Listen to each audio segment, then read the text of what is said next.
On September 30th, Vladimir Putin annexed 4 Ukrainian provinces. He signed a decree, made a law that the 4 provinces that belong to Ukraine became part of Russia. Well, at least it started being considered part of Russia in Russia. Among those provinces were Kherson, Zaporizhia, Donetsk, and Luhansk. And boy, oh boy, there was a celebration and very, very strong promises were given. Russia is with the new lands forever. Russia is in the new lands forever. Russia is Kherson. Kherson is Russia forever and ever. We will never leave Kherson behind. We will never leave new Russian lands behind. If anyone takes an attempt at taking the lands from Russia, then Russia will respond with a mighty, mighty force, because the Russian force is the mightiest in the world. Now, that was 30th of September. 5 weeks later, Russian Defense Minister Sergei Shoigu ordered to leave Kherson for the Russian troops, to leave Kherson behind. And for a good reason, because if he didn't, the consequences for Russian troops would be dire. Ukrainian forces were pushing and they were closing in on Kherson. They were at arm's reach, literally. So Russian troops got up and left Kherson. They left it behind. Well, it is clear now that it is the time to speak of possible scenarios of exit for Vladimir Putin. Tick-tock, tick-tock, the crocodile is around the corner. Time's coming up. Howdy, howdy, everyone. Welcome to Inside Russia. My name is Konstantin, streaming live, giving you latest updates, news, events happening in Russia, and my takes and opinions. Thank you very much for coming, giving me a chance, listening to me again. Thank you. And let's talk about the exits. Well, the exit strategies or the exits.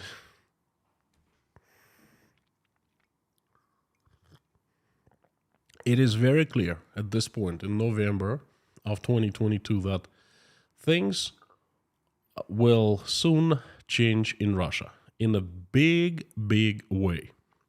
It is unclear in what way, but what is absolutely clear at this point is that the changes are closing in. And I would like to discuss how I see the exits of Vladimir Putin.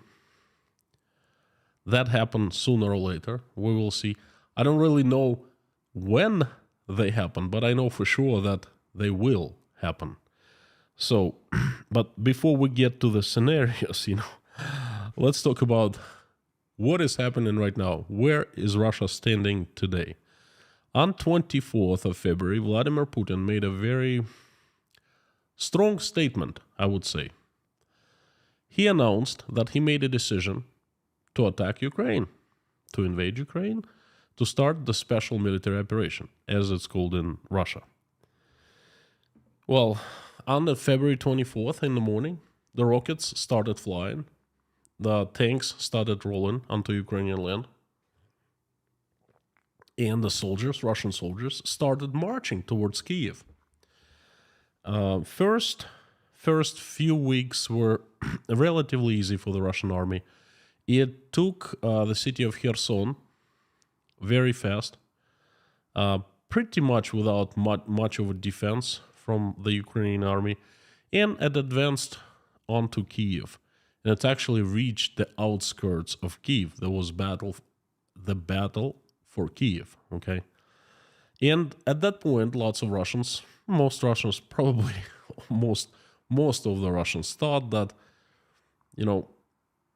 this is a done deal. Russia will take over Kiev, there will be new government, and then we would see what happens next.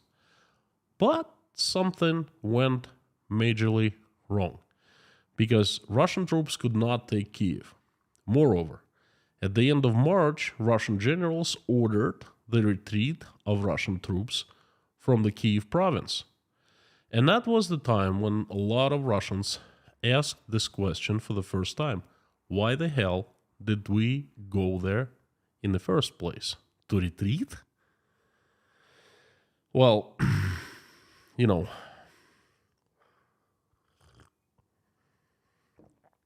Russian troops retreated from Kiev and the vicinities, from the provinces, from Kiev province. Then Russia took Mariupol, then Severodonetsk. There were victories and advancements. Then Ukraine received American-made rockets called HIMARS. And that pretty much changed the course of this conflict. In the summer, there was a pause. It's called, military experts call it strategical pause. I'm not sure how strategical that was, because towards the end of summer, that pause ended, and Ukrainian troops started pushing, Russian troops back. Whoa, unthinkable. Because Russia is the mightiest force in the world. How could that be possible? Well, there was a counterattacking of Kherson, the first province, and then Kherson, the city itself. And then all of a sudden, an unthinkable happened. Oh my gosh. Just like that, Russian army, the generals announced that Russian troops had to regroup and leave Kharkov province altogether. Well, they regrouped, all right. That's how it's called in Russia. And they regrouped on a dime, on a turn of a dime, in no notice whatsoever, in a rush, great rush. And where they regrouped, we weren't really told. Probably regrouped back into Russia, because Kharkov is right on the border with Russia. What? Well, it didn't stop there. Then Liman happened. Then Kherson happened. Then Ukrainian troops, well, it looks like now they're not stopping, but they have plans of pushing more and more towards Russia. At this point, in November 22, Russia has two allies, two countries. They are Iran and North Korea. In November 2022, it is very clear that Russian economy is not well. The official signs coming from everywhere, from the Russian officials. And the situation is really dire. So what is next? What is awaiting Vladimir Putin? Let's talk about the scenarios. Scenario number one, I called the natural causes.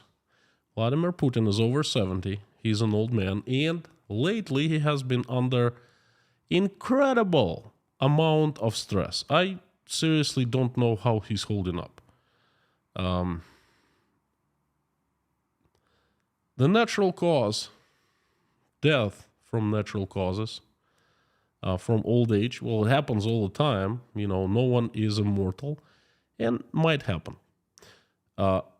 Only God knows if it happens and when it happens and how it happens. But I can fairly safely tell you what happens right after, the day after he passes away. He's surrounded by the elite, his home base, so to speak, his people he relies upon. Okay, and what's going to happen the day after his death is these people will start blaming everything onto him. In Russia, it's called rinsing one's hands. Everyone who is in power right now will want to save his or her life, safety, assets, position, power, in this order. And they will do anything to do that. And they will start blaming him, saying, I didn't know. What? These atrocities were happening in Ukraine? You kidding me, right? I didn't know that. No. What were you doing?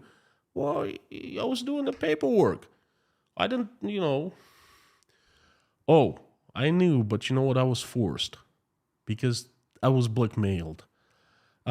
Things they would come up with. You wait. They will come up with these things sooner or later. You mark down my words. Write them down. So, scenario number 2. I call it the retreat scenario. In this scenario, Russia leaves Ukraine at once and goes back to the positions where it was before February 24th. The bloodshed stops immediately, and most likely, if Russia does that, Ukraine starts negotiating, and the entire international community on behalf of Ukraine starts negotiating with Russia, negotiating of the conditions of peace, because that is the complete and utter loss, the capitulation. Okay, what would happen is Russia would entered, did something, made many mistakes along the way, tons of lives lost, for what? And then it just left, came back to the positions it was before. So clearly, Russia would have to answer for the actions. It would have to pay a huge reparations, perhaps for the next 100 years, like Germany was paying. It would have to pay lots of damages. It would have to pay for the restoration of Ukraine, and probably the international community would demand that the criminals would be brought to justice and to be transferred to international courts.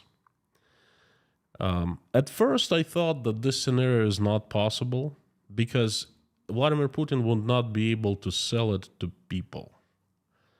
And then I changed my mind after leaving Kherson. You see, Russian troops Russia leaving Kherson behind is the catastrophe of cosmic scale for this special military operation, because Kherson was one of the biggest explanations why this operation was taking place.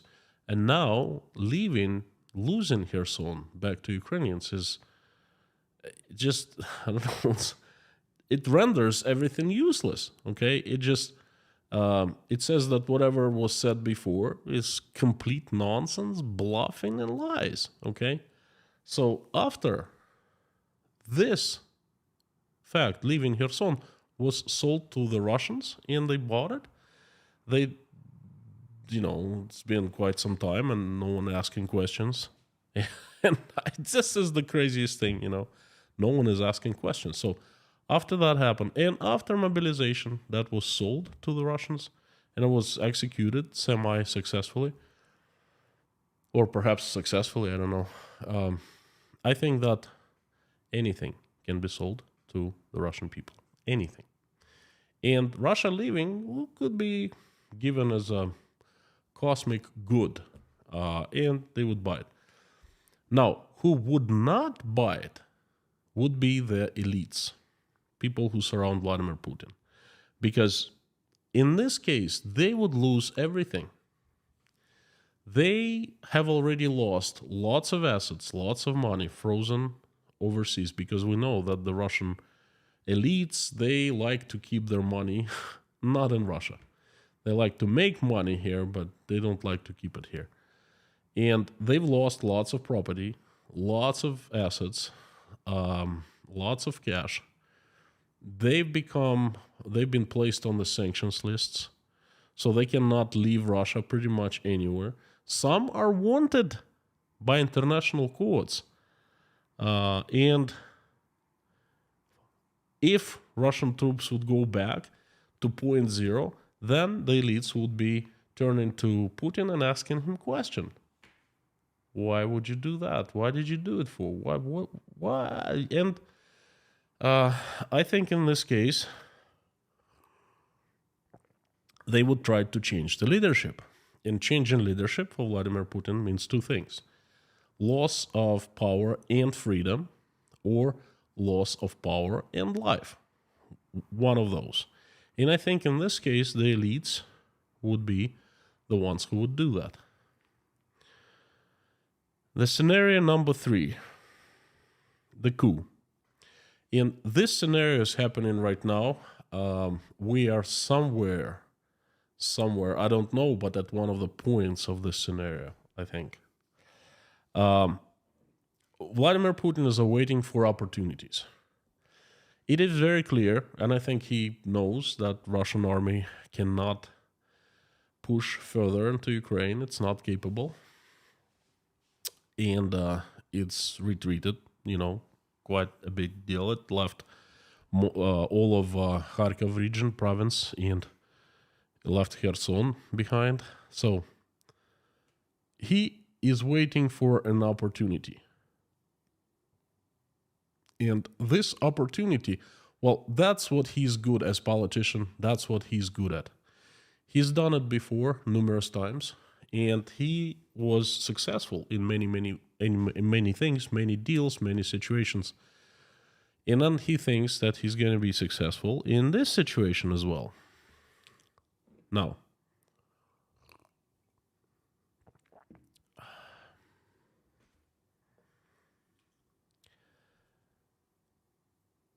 how? Well, the whole idea of what he wants to do right now is to negotiate. He wants to give the end of this Zugzwang, the situation where every next move makes the situation worse. He wants to negotiate some kind of terms. I personally think he's ready to go far by giving up things, okay? To keep his power, because his goal is to keep power for as long as possible. That's it, pretty much, So he wants negotiations, and he's looking for every single opportunity. He sends his envoys to Turkey. Turkey is talking on behalf of Putin with the Ukrainians, offering them negotiations. He's talking to America. 2 days ago, there was a secret meeting in Turkey between Russian power bloc people and American CIA or State Department. He tries to negotiate, to get his hand to negotiations. But there's a problem with that, because the longer he awaits, the stronger Ukraine becomes and the weaker Russia becomes, because Russian resources are depleting, Ukrainian resources are increasing. Russia relies on itself. Russia is losing people, is losing money, it's losing confidence, morale, and so forth. Ukraine is gaining everything. Ukraine is gaining weapons. Don't forget that about 6 months ago, Ukraine signed a land lease with the United States, and that has not been made public what that land lease consists of. And I think there was heavy stuff coming to Ukraine. Supposed to be coming end of September, October. Perhaps people are just training how to operate things, Imagine the morale boost Ukrainian army got. They just took back Kherson. Imagine things are going well. Ukraine is being pumped with weapons, advanced weapons, and money from the international community. And Russia is, on the other hand, losing itself. So for Vladimir Putin, he knows the longer he waits, the worse his negotiation position will be. Well, now let's take a couple steps back. His first attempt to negotiate was done rather unskillfully. And remember, Russia closed the gas faucet, that thing. Anyway, Russia stopped providing natural gas to Europe, saying, oh, we have a problem, technical problems, and then might last throughout winter, saying by those actions, Russia wanted to force European countries to negotiate. Russia to turn on natural gas again for Europe. Otherwise, the winter comes and it's going to be incredibly cold winter, supposed to be. In Europe would freeze to death. I said it before. There was a hope in Russia for cold winter, but the weather is not cooperating. It's one of the warmest winters on record. And there's plenty of gas right now. So, and then Russian pipelines, gas pipelines, they were blown up. So gas is out. It's not a leverage anymore. Russia cannot negotiate gas. Russia has lost, on the other side, Russia is loser in this gas war. It's lost ability to physically supply gas to Europe, and it has lost formally because, there's sanctions. December 6th, Europe stops buying Russian oil, and later on it stops buying Russian gas, whatever is still coming to Europe from Russia. So that leverage is gone. The second leverage, I think Russians wanted, Vladimir Putin was waiting until the Republicans would take over Senate and the House of Representatives, because there were a lot of talks about Republicans cutting down support to Ukraine tremendously. That did not happen. The Russians left Kherson right after elections in the United States, by the way. So that didn't happen. And now I don't see any leverages for Vladimir Putin. And I think what's happening is he's sitting and waiting, literally waiting for another opportunity to negotiate happen. There was a little opportunity, the grain deal, but Russia also lost this opportunity to Turkey because Turkey controls all the negotiations. Turkey calls the shots, not Russia. So that is out of the question. And the thing is, the longer Putin waits for a new negotiation opportunity, new window up, new opportunity to come up, the more risks for him. Because, like I said, Ukraine is becomes stronger by the day. Russia becomes weaker by the day. And winter will bring very hard time to Russian army.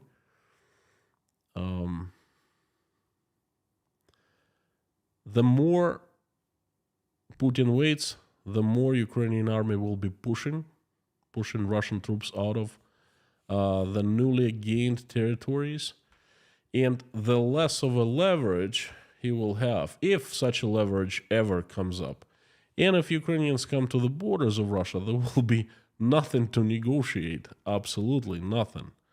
Okay, so I think this scenario, if it goes the way it's been going, is going to bring a coup, because the elites they understand that every single day they risk more and more. They risk their freedoms. They risk, again, losing everything. They've lost a lot already, but there's something salvageable. They risk the losing positions, freedom, and even life, okay? And if everything goes the way it's been going, I think there's a very good chance of a coup. And then if coup happens, then again, it's loss of power for Vladimir Putin and loss of freedom. Because as a negotiation between the West and whoever comes next might be Vladimir Putin himself. He might be a subject of negotiation. He might be transferred to international court or something like that, or he loses power and life. That happens when, very strong men lose their powers sometimes. Scenario number 4. The deal. I call it the deal. Vladimir Putin would speak to, for example, 2 days ago, there were secret negotiations between the Russians and the Americans. Do you know what the negotiations, what they were negotiating for? I don't. You don't. No one does. Rumors. That's it. But what they were really negotiating for Perhaps it's immunity for Vladimir Putin and his family and his perhaps few people that he announces in exchange for stepping down and in exchange for helping someone new come and take his place, but that new would be controlled by the West. That definitely is possible. Still possible. There's not much left for that. Because again, if Ukrainians push way back towards the Russian borders in the winter, then, and they might, because they're going to be getting lots more of the equipment, so then there would be no negotiations about that. There would be not such an exit possible.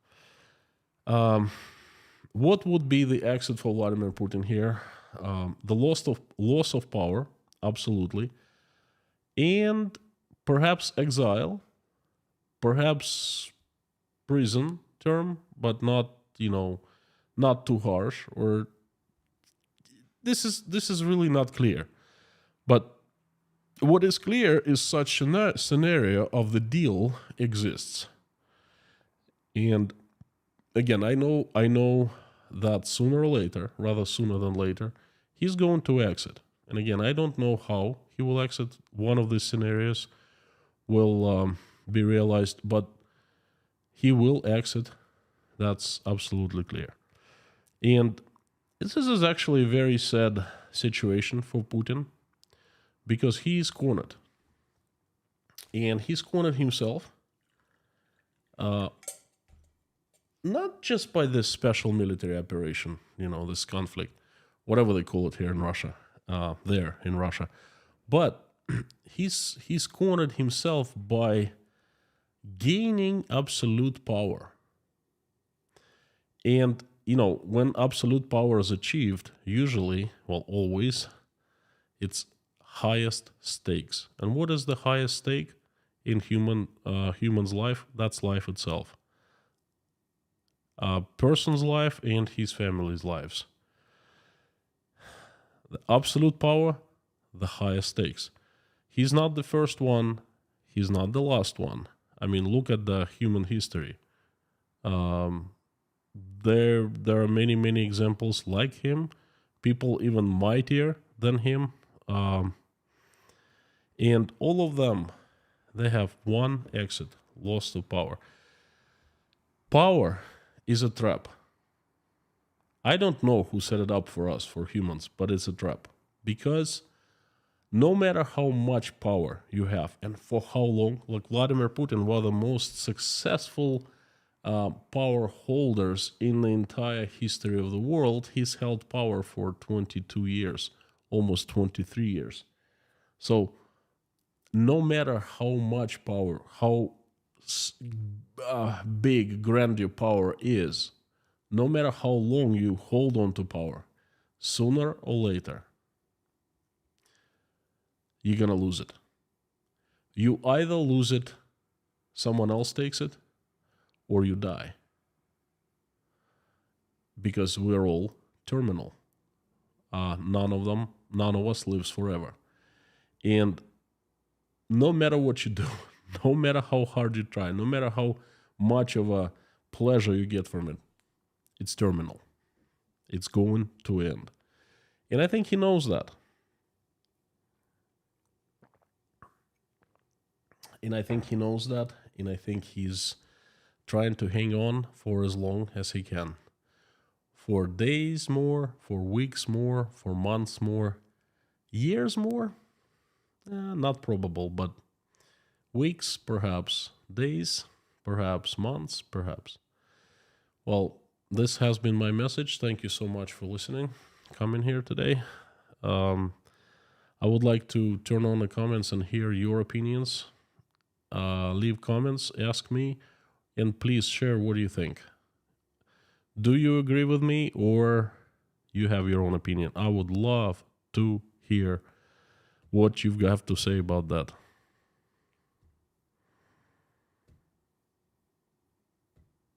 The comments are on. If you want me to notice your comments easier, please put it in caps as usual and put it Inside Russia after @sign, so it appears in large orange box, and I see it. Thank you so very much. It's hot here today in Uzbekistan. Gosh, didn't expect it to be so hot. Hey, winter has come, you know. 68 degrees today. Mods, welcome. Thank you for coming back again. And everyone, the usual suspects. I see lots of people that I see every day. Dirk, Timo, Airborne Snail, Karino, Dr. Devil. Funny name. Deuce, Blackhead, Lorna, Mommy, Harry, Bob, Amir. Howdy. Without further ado, I'll jump right into the questions.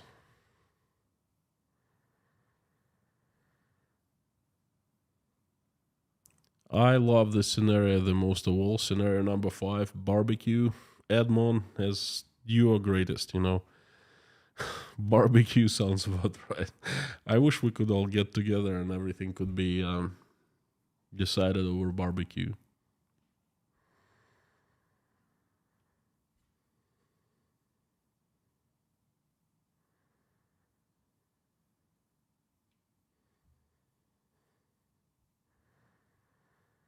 We have Big Guy, Iron Chops, and Rob joined us today. Golden Griffon, Lectris, Lori Lane, Jennifer, Carmen 5 or Carmen V, Harry, Diesel, Miller, Deuce. I think a coup is coming, but it may not be till spring. Noted. Let's mark it down. Fodsax. Hi, Constantine. It is 50-50 that the next person in Putin's seat will be better or even worse. Good question. And it's really, it's going to be the most important thing for Russia, for Russia's future. Because if a person comes who brings democracy, who brings freedom, who tries to turn Russia back into the good ways, Russia has a chance. If another strong man comes, sits in the chair, so to speak, makes some kind of a deal with the West, and Russia is left isolated but unchallenged, then this is the end of Russia for generations. Okay, and perhaps it might be unsolvable, unturnable right now, but we'll see. I hope that's not going to be another strong man. Team, greetings. What happened after a possible coup with the war and with Russia? Well, there will be peace.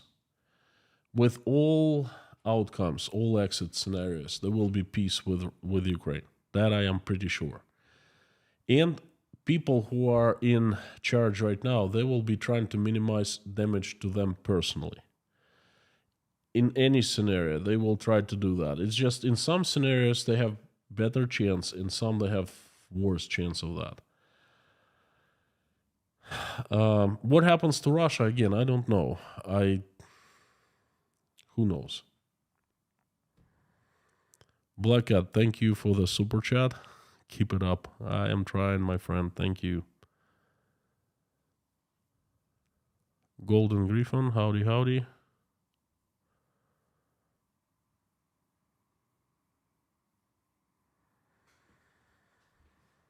Just there, obviously put a lot of thoughts into today's stream. Yes, I did. Trust me, that's been a busy couple days thinking it over.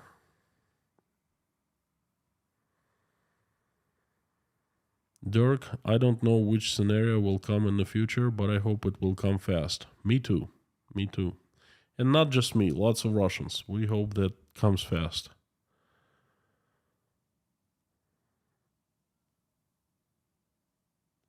Mistress of the Dark, great chat. 100% agree with the message today. Stay safe, thank you.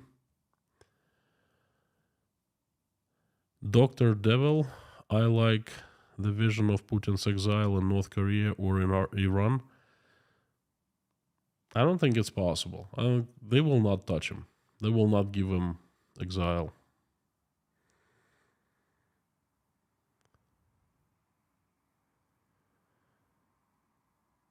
But again, things happen. Sarah, if you don't find humility, humility will always find you. Thank you.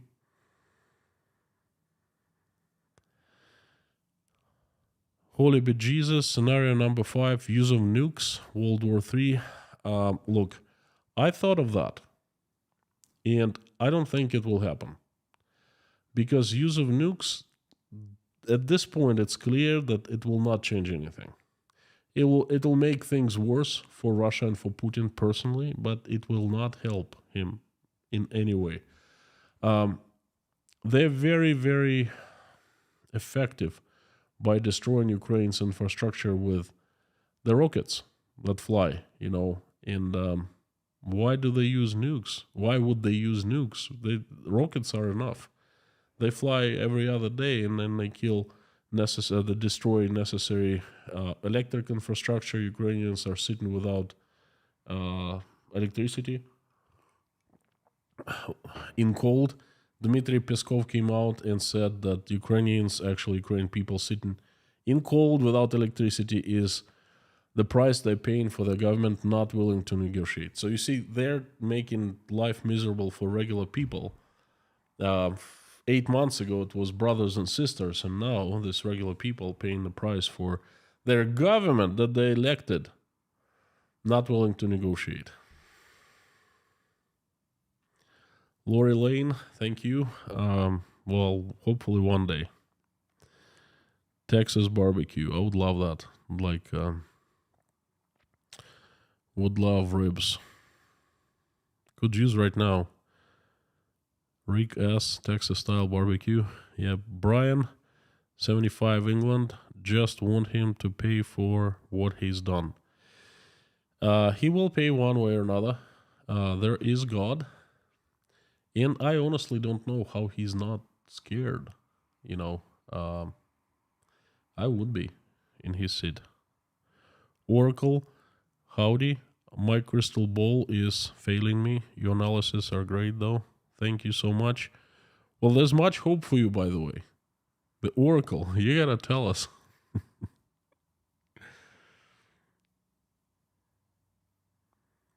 Matt, Constantine, what do people say in far eastern Russia about this situation? They don't like it. What do they say? They say it's a tragedy. They say that everyone hates mobilization for 2 reasons. One reason, they hate to go and fight Ukrainians for a reason they don't understand. And the second is many people hate to see and get mobilized and have a chance to get killed. So that's what they think. And the situation is getting worse in terms of public opinion, but hey, you just don't get away with this stuff. Mobilization, leaving Kherson. It's sold to the Russians, but still, it chips away bit by bit from morale, from, ratings, from people's opinions. And it's like they will be the last straw on camel's back. I believe in that. Rick S., I appreciate your support very much. Thank you, thank you, thank you. No message, but this message is strong, very strong.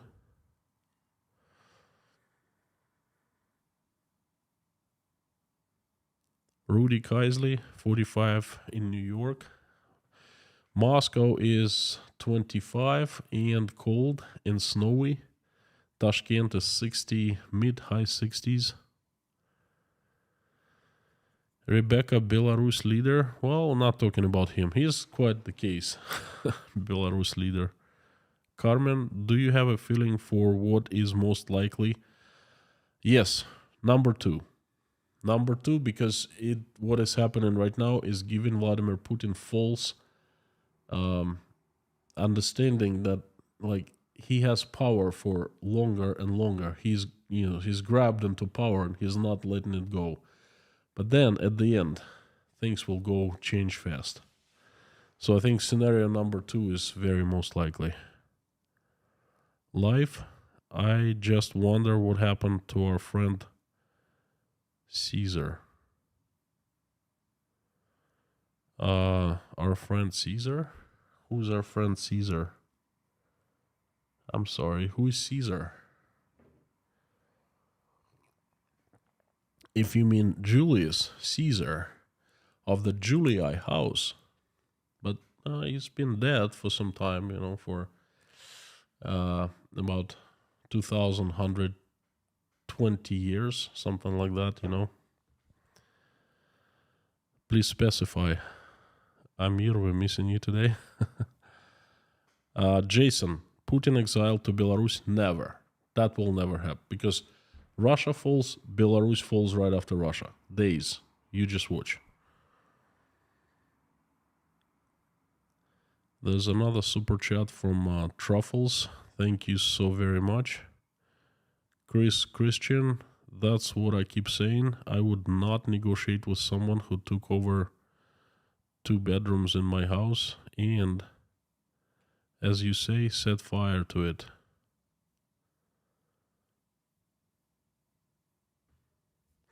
Okay, I'm glad that, we have similar opinions, at least similar scenarios. And thank you so very much for your support. That's much, much needed these days and very appreciated.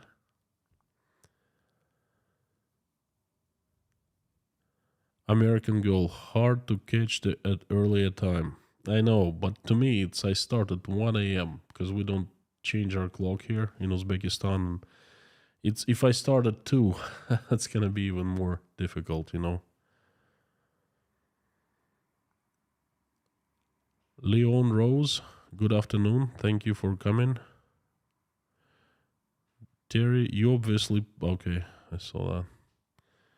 Diesel, 8 billion people on this planet now from earlier this week. Yes, I know, and that's crazy number. Thomas, what could be the role of Kadyrov or Wagner Group? I am not going to talk about these 2 individuals or their organizations because they're very dangerous, okay? No matter where you are. But I'm going to tell you this much. They both are very active members of this inner political change process that is happening right now. They take in very active part. They might be even leading. I don't have information about that, but those guys are very, very active. Mirjam, I see no end as long as Russian are in Ukraine.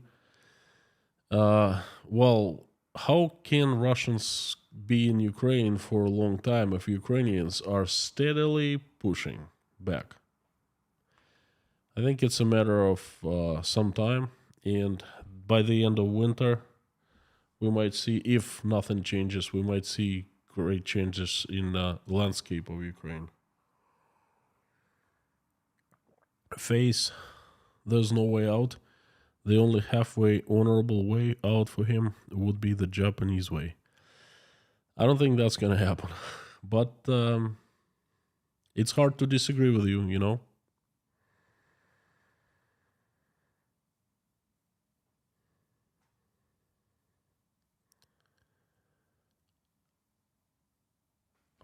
Rachel Rainan, is there obvious heir to Putin? Not at this point. I think there's tons of works. There are inner political wheels spinning at a great speed.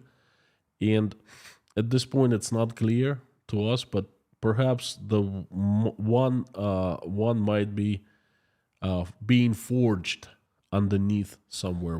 I don't know about that. I haven't heard of anyone.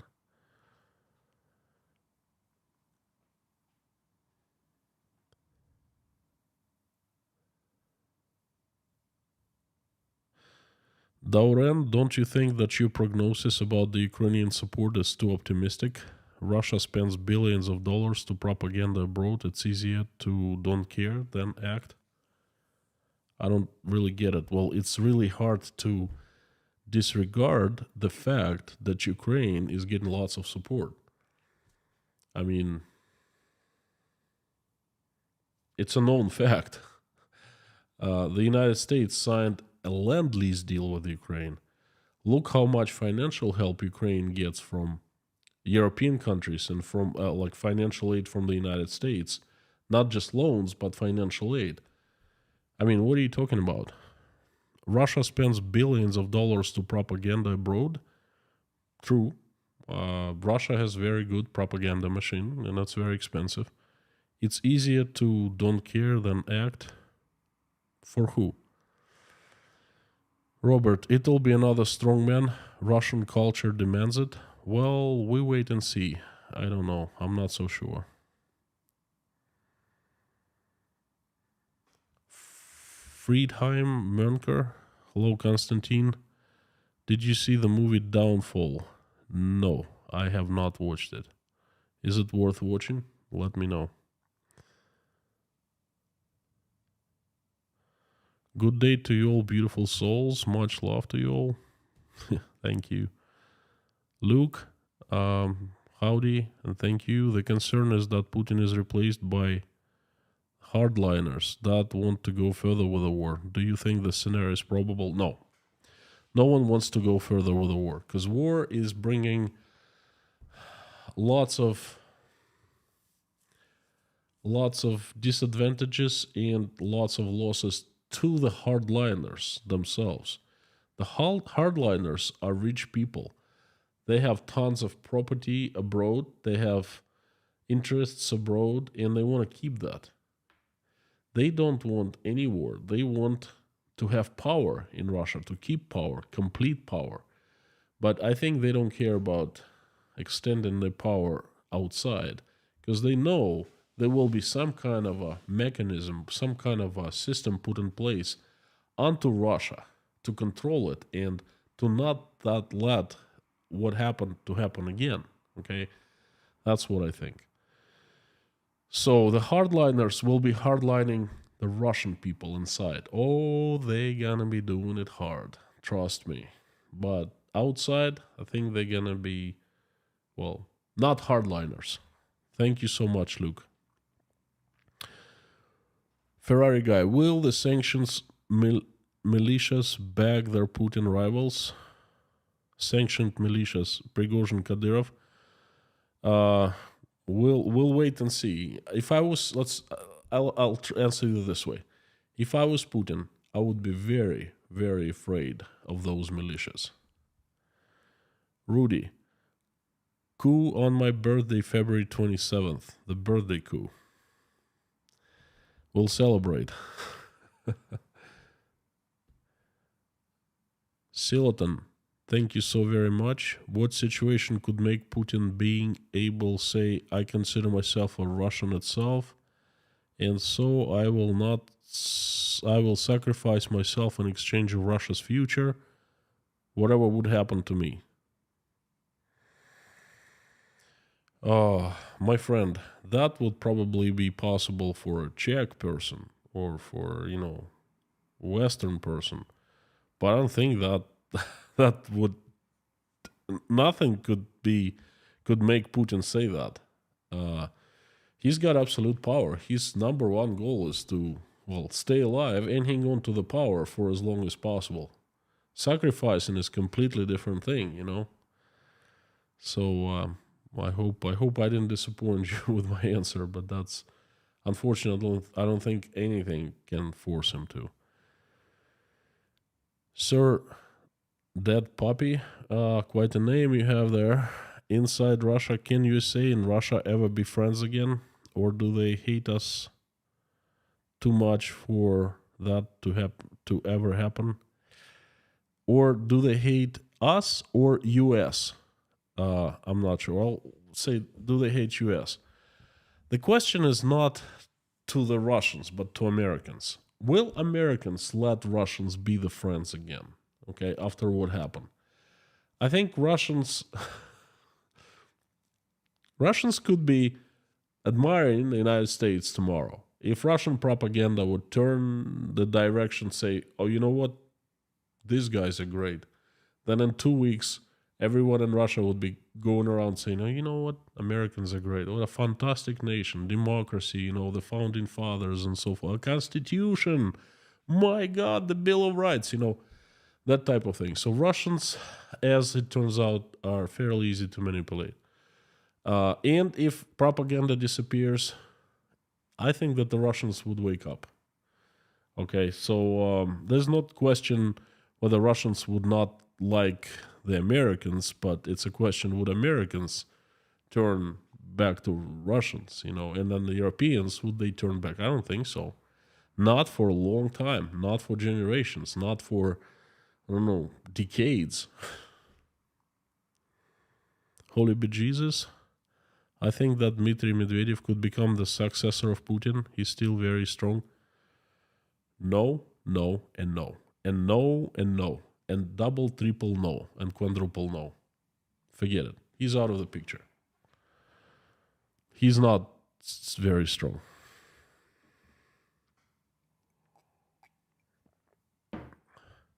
If he could become a successor, that's only for the fact that he's weak.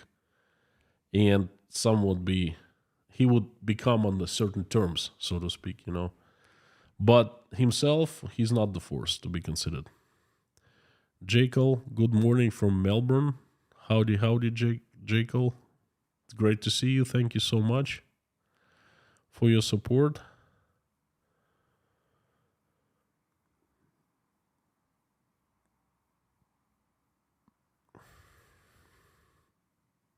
Will, what happens to supporters of Russia that used to be Ukrainian citizens?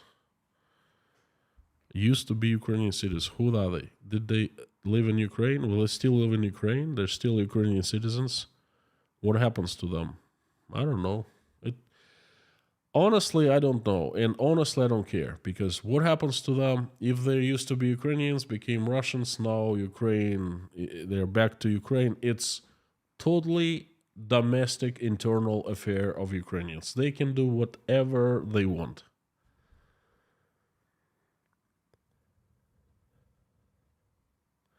Carmen, most of the young ones, hard not to agree with you. Hard to disagree with you. There you go. Golden Griffon, that's for Susan W. Stephanie, please pray especially for the children to be taken. Let me write it down.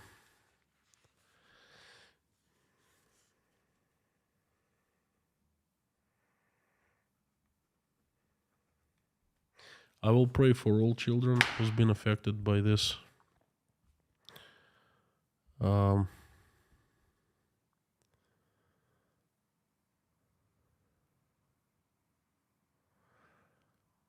The Silk Painter, watch Downfall. Don't forget about what I keep saying about rats. They're totally undervalued. I think you're right. I will try to find some time to watch rats. Thank you.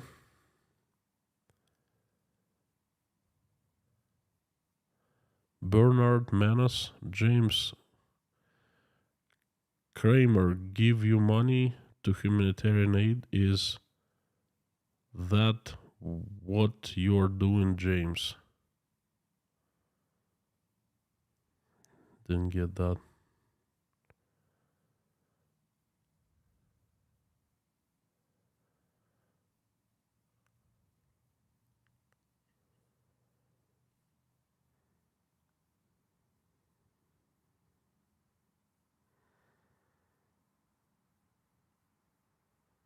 Black Cat, thank you so much for coffee.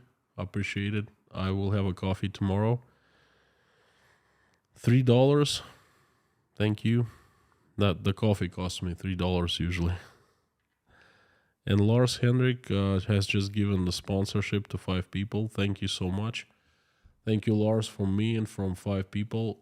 I will be streaming live for sponsors and patrons very soon on Saturday at noon Eastern Standard Time. So please tune in.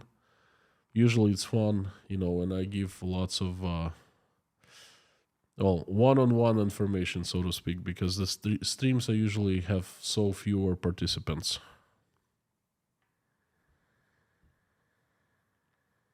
Devon Harris, thank you. Soft power can and does influence geopolitical decisions. If Russia has good soft power, Ukraine would have never attempted an EU, but here we are. If Russia had a good soft power, Ukraine would have never attempted an EU. You mean like to join EU association with EU? Well, that's true. That's true. Russia lost Ukraine in the process, and Ukraine decided to associate itself with the European Union. Well, it's up to Ukraine to decide whether to do it or not. But you're absolutely right. Russia has lost soft power. Lori Lane, how do you know about Land Lease? Is it for a military installment? No, it's not. It was a news in late spring of 2022. The United States signed the Land Lease. It's not advertised anywhere, but it was made public, okay? It's one of those things.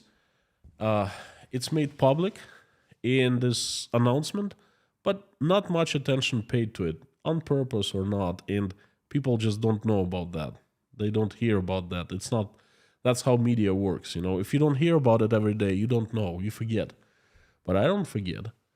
The Land Lease was signed, and in August they started moving ships with something. I read it in American news somewhere. I don't know with what, to Ukraine.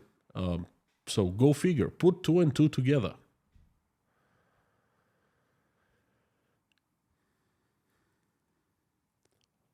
John, time for Swan Lake. Well, there will be Swan Lake. That's a part of the exit, you know. No matter what happens, there most likely will be. We just don't know when. Brian, Constantine, let all business return to Russia after this crazy dude has left. I don't know. I think many people are not gonna return to Russia. Many. The ones I speak, I would say 50-50, perhaps even 40-60. 40 would return, 60 wouldn't return. So Russia has lost people already. Miss me for your breakfast club maybe later becomes the secret of NIHM. NIMHA. I don't know. I don't know what NIHM is. So thank you so much. And Grace Philosophy, thank you, Grace. Thank you for your support. I value your message, and your voice is important for so many. You are important. I'm so happy to be part of this beautiful community. Thank you so very much. I know. Sending you and your precious family lots of love and prayers. And you know what? Let me return love to you because for what you've done. Thank you so very much.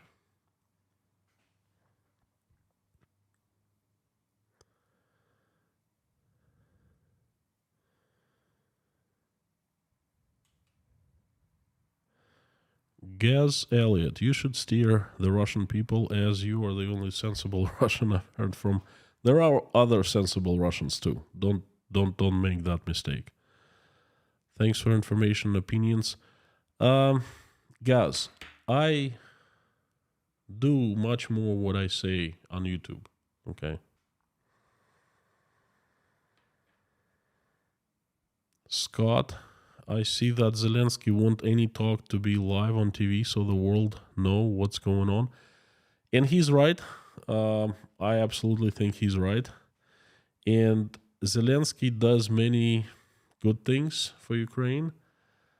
And then what he's trying to stir away is the secret deals behind the curtains, so to speak, you know, because his strength is in transparency.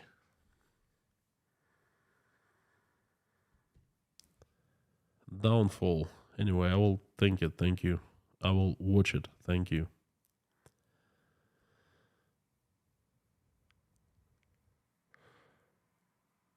Okay, my dear friends, thank you so much. I'm gonna finish it up.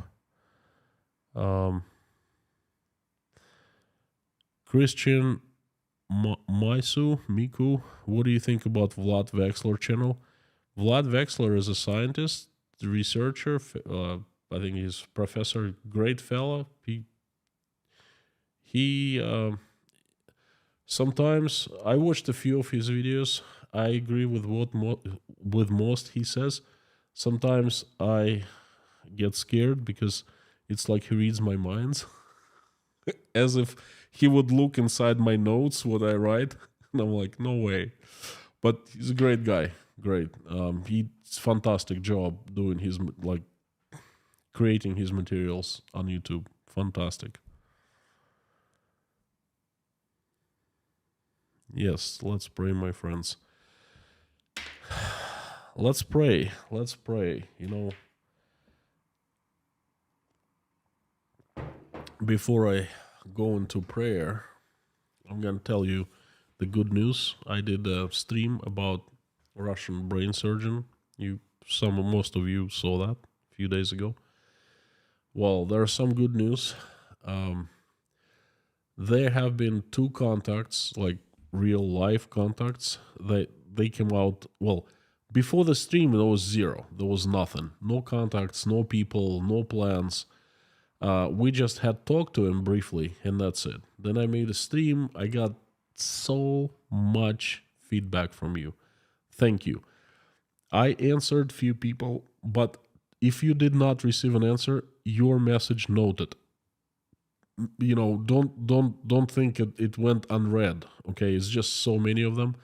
I have compiled a list of contacts, and he has compiled his CV and story he wrote about himself, and tomorrow we will start contacting people. Some of them I will contact on his behalf, and some he will do directly.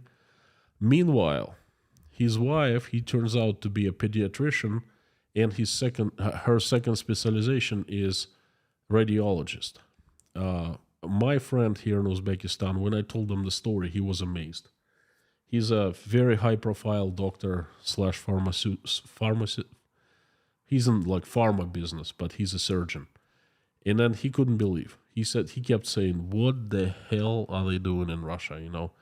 So anyway, through him and through one of the contacts that came in email, a local guy. There are 2 local guys. My friend gave me the contact and is one of the subscribers, and we were able to get his wife the job, which is pretty fantastic. So both doctors work right now. And one of the contacts that came through one of the subscribers landed my friend brain surgeon another job. So he has 2 jobs now, 2 part-time jobs. So things are going well for him right now. And hopefully tomorrow we will finish reaching out to people. And it's like just the Bible says, knock on doors and the doors will open. And I have absolute faith in that doors for him will open. So we just don't know which one, but we will be trying. So that's the good news. I wanted to give you intermediary good news, so to speak. And please, my friends, that's a good example how God works on atheists, because he said, I'm an atheist. I said, okay, you don't believe in anything? He said, I believe in higher being, but I don't believe in God. I'm an atheist. He was wrong. He's agnostic. But anyway, he claimed that he's an atheist, and every one of us is seeing the real results of how God works on atheists and how he helps atheists. So it's just another proof that there are no atheists in the eyes of God, and he treats everyone, regardless a person believes or not, as his son or daughter. Plain and simple. So please, everyone who's watching right now, join me to pray, and let's wish good things to people.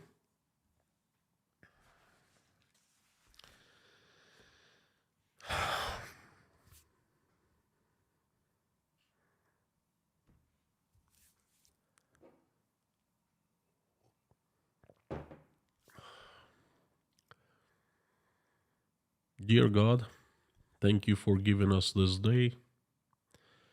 Thank you for giving us putting food on our tables and putting roofs over our heads. Thank you for surrounding us with people who we love and who love us. Please help our children, keep them safe and healthy, and give us wisdom to raise them good people, righteous people. So when they grow up, they will make this world a better place. We'll never fight with each other. Please stop the bloodshed in Ukraine. Do things that are necessary to be done. Bring people to the tables to negotiate. Fill them with common sense, with love, with empathy, with remorse, mercy, with everything that's needed. So they wake up, they will see what's happening, they will see what has been done, and they will make the right decision to stop the bloodshed. Please help everyone who's been affected in Ukraine. Do things that are necessary. Provide people with what is necessary so they will feel better. They will feel not as bad. They will recover. So they will smile again and they will be happy. Please give them forgiveness to forgive others. Please send everyone in Ukraine an angel to protect every person who's in Ukraine, civilian soldiers, Ukrainian soldiers, Russian soldiers, just everyone, to keep them out of harm's way so not one single drop of blood is shed. Please help my country, Russia. Send an army of your strongest angels with sharpest swords, led by Saint Michael in the shiny armors, to remove, get rid, and kick out the demons that have hijacked my country. Make it run by the angels again, make it righteous, make it perfect. I am asking to bless all people who are helping Ukrainians, providing money, providing food, shelter, providing prayers. Please bless them. I'm asking to help people who are traveling or running away for their lives. Really, really need help, so please, please help them. I am also asking for all children who have been affected by this terrible tragedy. Children that died, children whose loved ones died, children who's been hurt. Please have everyone recover, both physically and mentally, and just help them. Also, children who have been replaced. Please help parents of children who are looking for their kids right now, because it's the worst thing to lose your child. Please help every single person who is looking for the child, trying to trace, trying to reunite with them. Thank you. I'm asking for all pregnant women who are in the process of making a decision to keep their babies or not. Please reach out and talk to them so they make the right choice. I am also asking for peace in all countries. Dear God, we need a break. We just need this bloodshed all over to be stopped. We need good life back, the peaceful life, the life full of love. Please help us with that. Thank you very much for allowing us to get together in this community, and thank you for allowing us to pray together. Please help everyone who's praying or watching us pray. Help everyone by answering their prayers and making their wishes come true. I would like to ask for a few people who need help.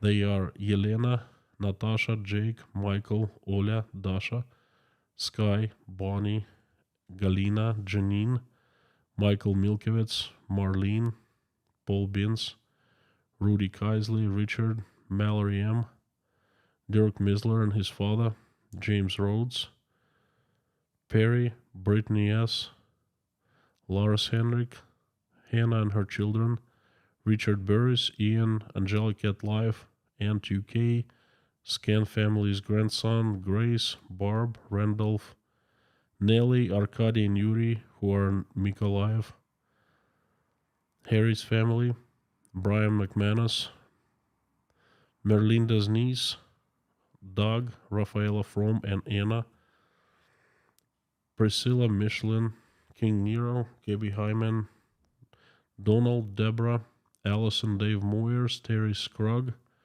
Janice Burgess, Maureen M. and her sister, Mr. Hanson, Heidi, Bob, Tawny, Kayleen, Umel and Jennifer, Matt, Ashley and family, Mr. Dean Spooner and the church, his church, called Our Savior Lutheran Church, Barry Reading's sister, Leslie Fleming, Lisa Cumrian, Jacob, Adam Oliver, Treasure, please, she needs good health, she needs good news, please help.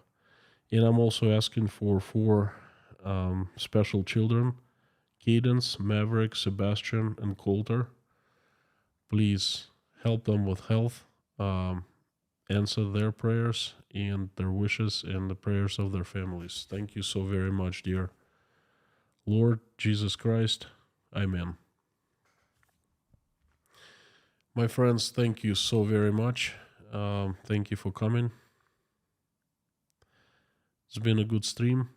You're absolutely awesome. You rock. I'm inviting you for another stream tomorrow. I am going to be telling you my take on how we have gotten to this point, how Russia has deteriorated so much to find itself in the position where it is in November 2022. Tomorrow, the usual time. Thank you so much. I'll see you tomorrow. Carthago delenda est.